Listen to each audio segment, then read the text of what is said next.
Et si ce béton qui nous a permis d'aller si loin dans la construction de nos villes devenait aussi celui qui risque de nous compliquer l'avenir?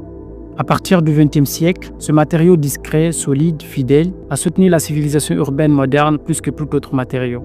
Pendant plus d'un demi-siècle, nous avons construit, élargi et élevé nos cités. Il a abrité des familles, porté des ponts, dessiné des horizons. Il a sauvé des vies, amélioré l'hygiène et transformé le quotidien des millions de personnes à travers le monde. Il a été l'allié des lignes droites, des courbes et même de celles que nous n'avons pas encore imaginées. Mais une question se pose, et si tout cela n'était qu'un mirage et qu'il était en train de devenir un véritable problème? Et si celui qu'on a tant utilisé pour avancer devenait ce qui nous empêche de continuer? Comment expliquer qu'un matériau si utile soit aussi à l'origine de tant de dégâts que l'on ne cesse de nous rappeler?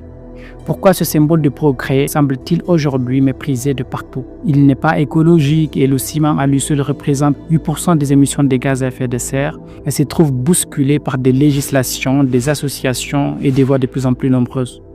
Est-ce un manque de reconnaissance de notre part ou une démarche juste de questionner ce matériau qui, comme tout autre, a des forces mais aussi des faiblesses? Ne serait-ce pas normal de questionner enfin la deuxième substance la plus utilisée sur Terre après l'eau?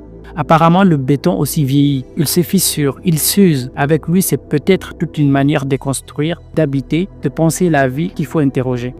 Peut-on imaginer d'autres matériaux, d'autres formes, d'autres logiques? Et si c'était le moment d'ouvrir une nouvelle page, une page plus douce, plus respectueuse du vivant, plus proche des réalités de notre temps?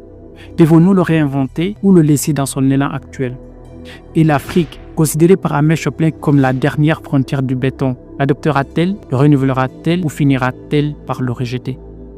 L'Afrique jouera un rôle décisif dans l'avenir de l'urbanisme mondial. Décidera-t-elle de tourner la page du béton pour adopter des alternatives écologiques ou sera-t-elle le dernier bastion de ce matériau vieillissant?